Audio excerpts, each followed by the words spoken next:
नमस्कार, आप देख रहे हैं personal finance bulletin money time. मैं हूं मीनू शर्मा और मैं आपको बताऊंगी पर्सनल फाइनेंस, बिजनेस, कॉर्पोरेट और पॉलिसी से जुड़ी बड़ी खबरें जो डालती हैं आपकी जेब और जिंदगी पर सीधा असर। तो चलिए बिना देर करे शुरू करते हैं आज का खबरों का सिलसिला।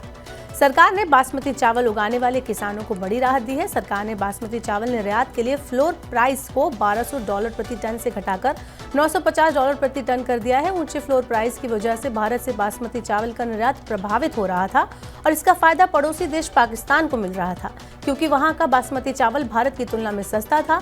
सरकार ने 27 अगस्त को बासमती चावल के निर्यात के लिए न्यूनतम निर्यात मूल्य $1200 प्रति टन तय किया था।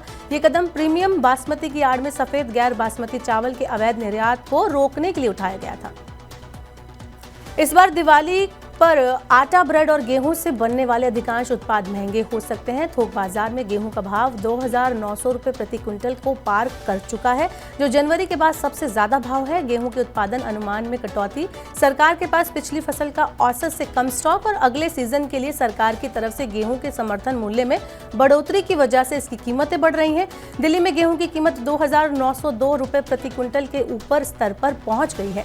अक्टूबर में अब तक गेहूं का भाव करीब 12% तक बढ़ चुका है। दिवाली पर आपके किचन का बजट गड़बड़ा सकता है। दरअसल बीते 15 दिन में प्याज का भाव करीब दोगुना हो गया है। महाराष्ट्र में प्याज की प्रमुख मंडी लासलगांव में प्याज का औसत थोक भाव 4,351 रुपये प्रति क्विंटल पर पहुंच गया है, जो 9 अक्टूबर को 2,360 रुपये प्रति क्विंटल था। बुआई में देरी और कम पैदावार की आशंका से प्याज के दाम बढ़ रहे हैं। पिछले 2 साल में नुकसान उठाने की वजह से दक्षिणी राज्यों कर्नाटक और आंध्र प्रदेश में किसानों ने खरीफ प्याज की बुआई कम की है। इसके अलावा इन दोनों राज्यों में सामान्य से कम बारिश की वजह से भी प्याज का उत्पादन कम होने की आशंका है।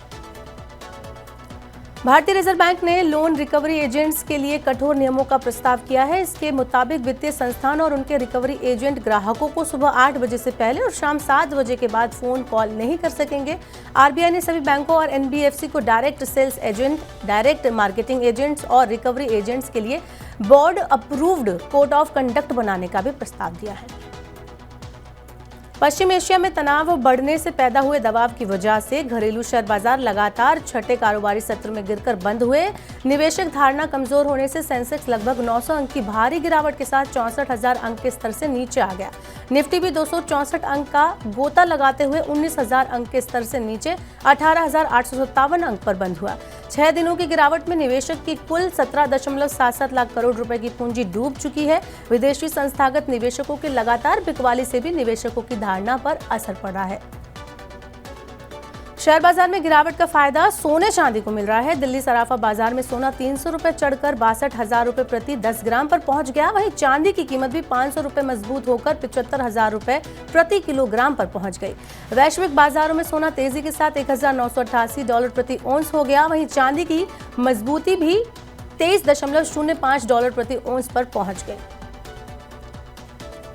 सोने की तुलना में चांदी में निवेश करना ज्यादा फायदेमंद हो सकता है। एचडीएफसी सिक्योरिटीज के कमोडिटी हेड अनुज गुप्ता के मुताबिक सोने की तुलना में चांदी के मजबूत प्रदर्शन की उम्मीद है।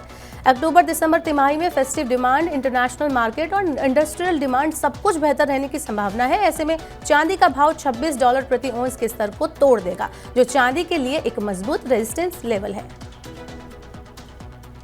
इन दिनों एक नया मालवेयर स्ट्राइप्ड फ्लाई काफी नुकसान पहुंचा रहा है। साइबर सुरक्षा कंपनी कैस्परस्काई के मुताबिक एक खतरनाक मालवेयर है जो कई तरह से नुकसान पहुंचा रहा है।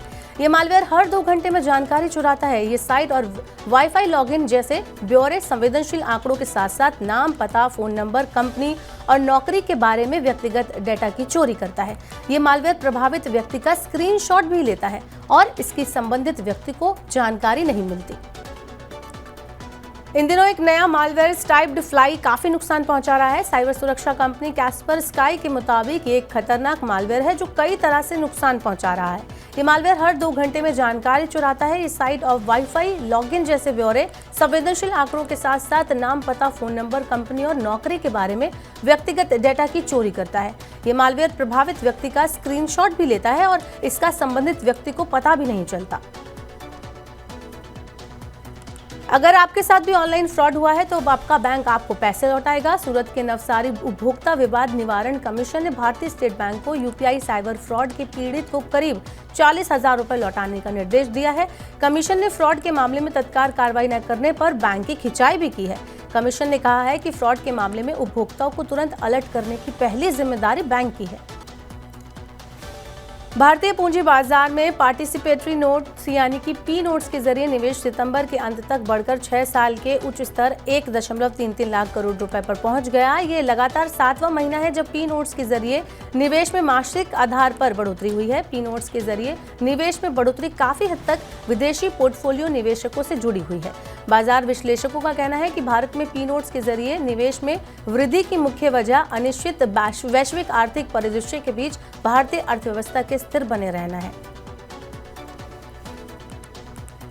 अब आखिर में देते हैं आपको आईपीओ से जुड़ा अपडेट। होनासा कंज्यूमर लिमिटेड ने अपने आईपीओ के लिए मूल्य दायरा 308 से 324 रुपए प्रति शेयर तय किया है। ममाअर्थ और द डर्मा कंपनी जैसे एफएमसीजी ब्रांड का स्वामित्व रखने वाली कंपनी आईपीओ से 1,701 करोड़ रुपए जुटाएगी। आईपीओ के तहत 365 करोड़ रुपए के नए शेयर जारी किए जाएंगे। इसके अलावा कंपनी के प्रवर्तक, निवेशक और अन्य शेयरधारक 4.12 करोड़ शेयरों की बिक्री पेशकश लाएंगे। कंपनी इस राशि का इस्तेमाल विज्ञापन खर्च पर करेगी, जिससे उसे जागरूकता और ब्रांड पहचान बढ़ाने में मदद मिलेगी। तो ये थी मनी टाइम में आज की बड़ी खबरें। अब वक्त हो गया आपसे विदा लेने का। आपसे होगी कल मुलाकात। पर्सनल फाइनेंस से जुड़ी खबरों को पढ़ने, सुनने और उनसे जुड़े खास कार्यक्रमों को देखने के लिए आप मनी 9 के सुपर ऐप को जरूर डाउनलोड कर लें।